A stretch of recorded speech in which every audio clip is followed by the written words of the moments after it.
good morning, guys. As we ride to work this morning, I want to encourage my very small audience, whom I appreciate.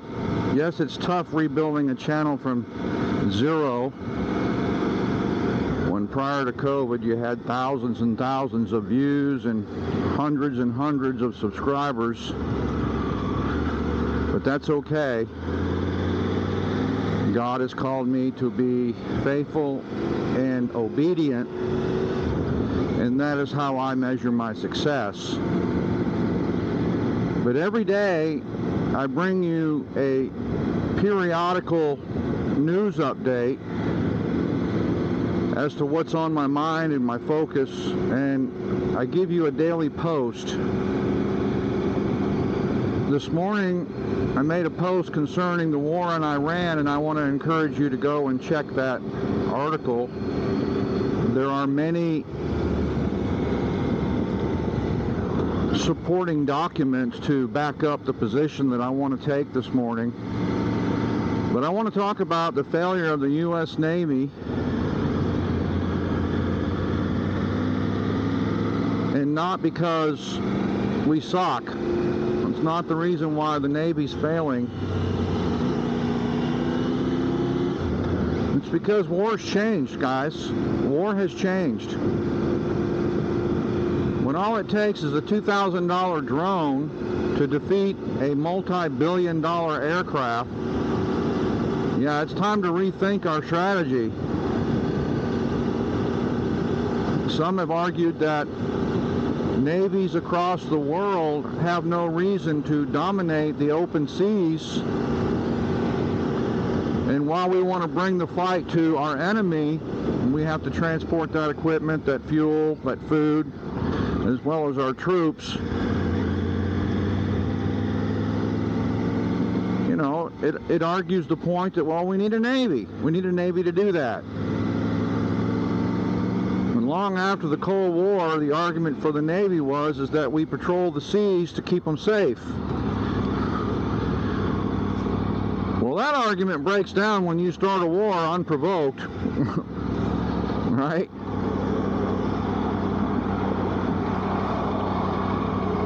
I'm wondering, what is Trump's position right now?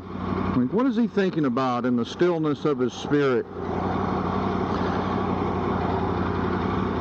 You know, when he steps out of the shower and he looks at his fat belly and he's naked, I wonder if he still walks in that hubris and that arrogance,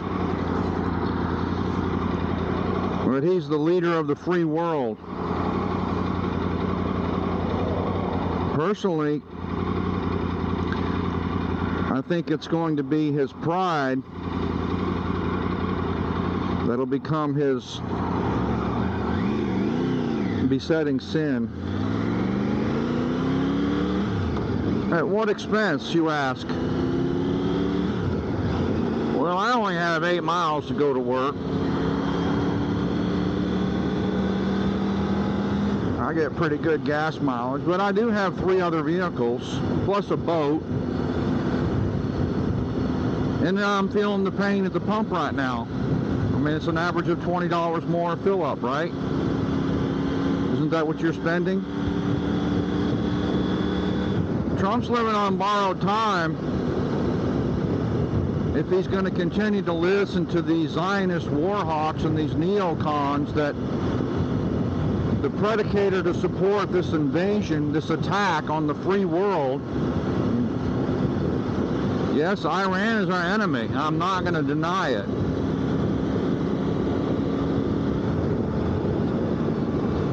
But you can go back and study the Old Testament and find that the Persians came as a result of Ishmael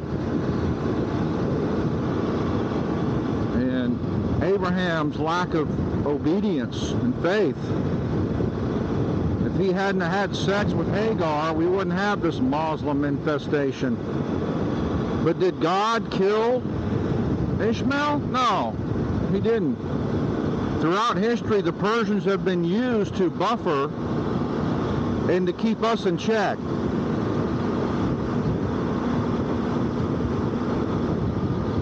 For 2,700 years, you got 93 million people living in that country. This is not Jamaica. This is not Venezuela. We thought we would sail over there with the 7th Fleet and take over the Strait of Hormuz, didn't we? That's what we thought. All under the guise that Iran can't have a nuclear bomb. All under the guise that we own the Strait of Hormuz. My post and article that I wrote this morning deals with the two arguments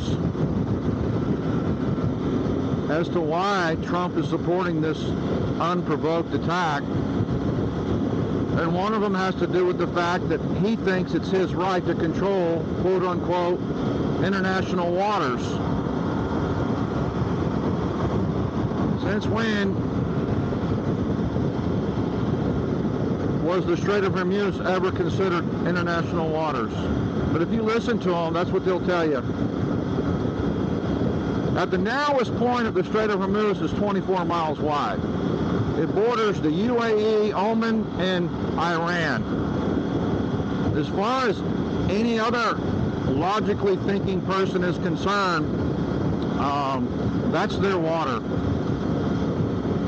I wonder if you pro-hops and neocons feel like that if maybe one day Russia, China, or Iran decided to take over the international waters between Key West and Cuba, if you wouldn't be throwing up drone attacks as well. Quite frankly, I don't blame Iran for defending their strait. I really don't. You think about the gap between Key West and Cuba, that's 105 miles. I wonder if Trump thinks that's international waters. I doubt it, if he's going to be honest with himself. You know, it was a nice try renaming the Gulf of Mexico. Propaganda. That's what war's about today, propaganda, and they hope that you stay ignorant and asleep. And they hope that you stay hypnotized by this failed ideology that you're a patriot. You're a patriot if you believe in starting war. No, guys, I guess I'm not a patriot. The Houthis they're not going to be easily conquered, if ever. But I tell you who is going to be conquered. The poor and the middle class of America. Our NATO allies, and a lot of these countries that depend upon foreign oil. Those are the ones that are going to be defeated. Trump is living on borrowed time. He has a very short window to bring this thing to a closure.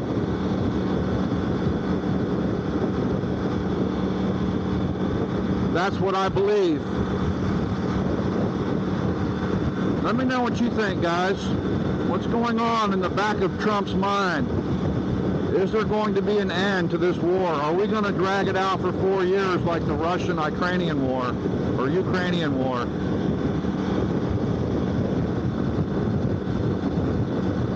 Till next time, be safe.